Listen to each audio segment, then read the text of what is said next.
memberikan pengalaman belajar yang bermakna bagi mahasiswa. Pengalaman belajar mahasiswa maupun konsep dibangun berdasarkan produk yang dihasilkan. Seperti itu. Kemudian tujuannya yaitu meningkatkan kemampuan mahasiswa dalam memecahkan masalah proyek. Yang kedua, memperoleh kemampuan dan keterampilan baru selama proses kegiatan belajar mengajar. Kemudian membuat mahasiswa lebih aktif dalam memecahkan masalah proyek yang kompleks dengan hasil produk nyata. Kemudian ada mengembangkan dan meningkatkan keterampilan mahasiswa dalam mengelola bahan atau alat untuk menyelesaikan tugas atau proyek. Yang terakhir, meningkatkan kolaborasi mahasiswa khususnya pada PBL yang bersifat kelompok. Ini PBL. Kemudian prioritas PBL, ya, ada proyek eksternal seperti yang sudah dilakukan oleh Polman, Poli Batam, kemudian Politeknik Astra. Proyek eksternal maksudnya apa? Kita sebagai institusi itu dapat proyek dari industri. Kalau di Poltera sempat ada beberapa itu pembuatan PLC di teknik listrik industri. Jadi PT Garam, salah satu BUMN penghasil garam terbesar, itu kami diminta untuk membuat PLC. Itu sebagai proyek eksternal. Jadi perusahaan atau mitra Dudi atau stakeholder meminta kita untuk membuat suatu produk berdasarkan dari spesifikasi mereka. Kemudian ada proyek untuk kompetisi. Contohnya apa? Contohnya adalah misalkan KMLI. KMLI atau kompetisi mobil listrik Indonesia atau KMHE, kompetisi mobil hemat energi, atau kalau di kapal ada KKCTBN, kontes kapal cepat tak berawak nasional. Itu juga boleh kita klaim sebagai PBL. Klaimnya bagaimana? Jadi nanti di PD Dikti itu akan ada pilihan, ya, nanti Bapak Ibu mungkin bisa diskusi dengan teman-teman di BAAK. Kalau di kami itu ada klaim, entah klaim MBKM atau klaim PBL, seperti itu. Kemudian ada lagi proyek internal. Ya. Jadi proyek internal ini biasanya menyangkut kebutuhan institusi. Misalkan seperti di institusi kami butuh bilik untuk pengelasan. Sebagai tempat mengelas mahasiswa, itu bisa kita jadikan PBL dengan komponen proyek internal.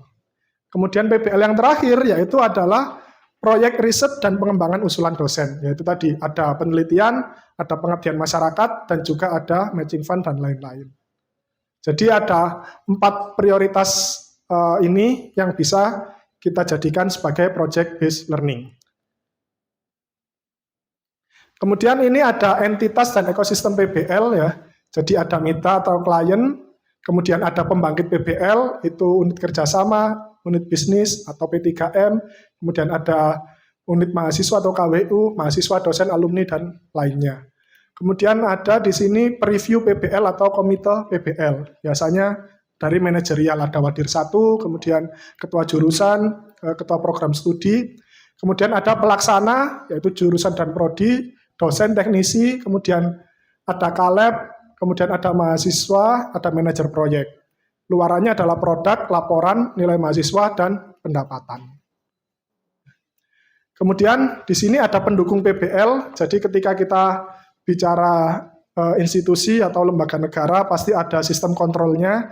Kalau di kampus biasanya SPI dan juga P4MP kontrolnya. Kemudian komponen penting yang harus ada ketika kita mengklaim bahwa produk tersebut adalah PBL atau Project Based Learning. Yang pertama adalah RPS, kemudian RPP, dan juga rubrik penilaian. Ya. Jadi RPS-nya nanti di metode pembelajarannya itu kita klaim sebagai metode pembelajaran menggunakan Project Based Learning. RPS merupakan bagian dokumen kurikulum yang menjelaskan bagaimana bahan kajian pembentuk mata kuliah disampaikan dan dipelajari dengan tepat dan efisien. Ya.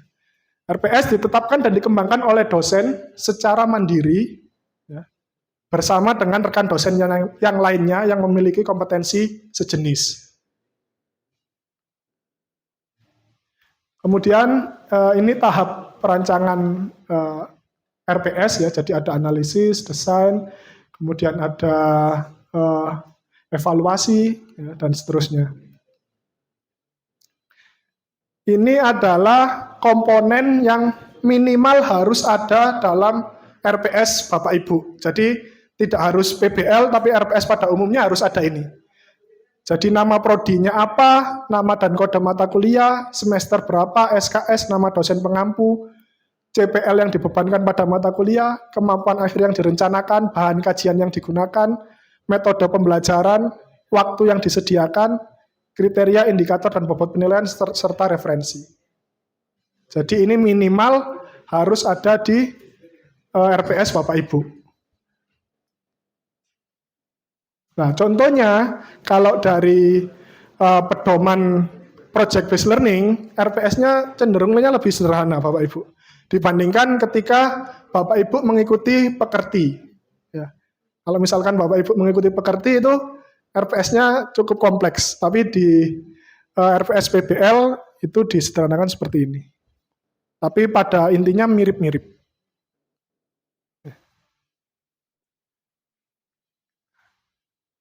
Kemudian ada RPP. Jadi ketika kita mengklaim bahwa itu PBL dan ada project, ada luaran berupa produk, kita harus membuat RPP atau rencana pelaksanaan proyeknya seperti apa.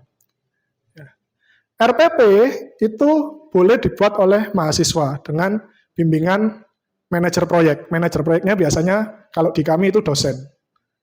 Manajer proyeknya. Kemudian komponennya apa? Ada identitas proyek, ruang lingkup, kemudian ada anggaran, ya, ada estimasi waktu, ada mata kuliah yang akan di-PBL-kan, itu apa saja, monitoring dan evaluasinya seperti apa, serta pengesahan.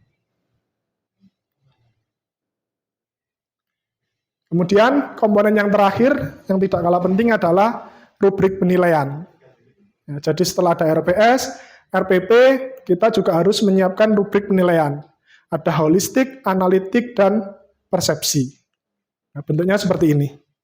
Jadi kalau holistik, misalkan sangat kurang, dia kurang dari 20, kriterianya apa? Kemudian kalau misalkan analitik, sangat kurang dari 20, kriterianya apa? Dan persepsi. Jadi kalau persepsi lebih aspek sikap selama dia melakukan project. Seperti itu.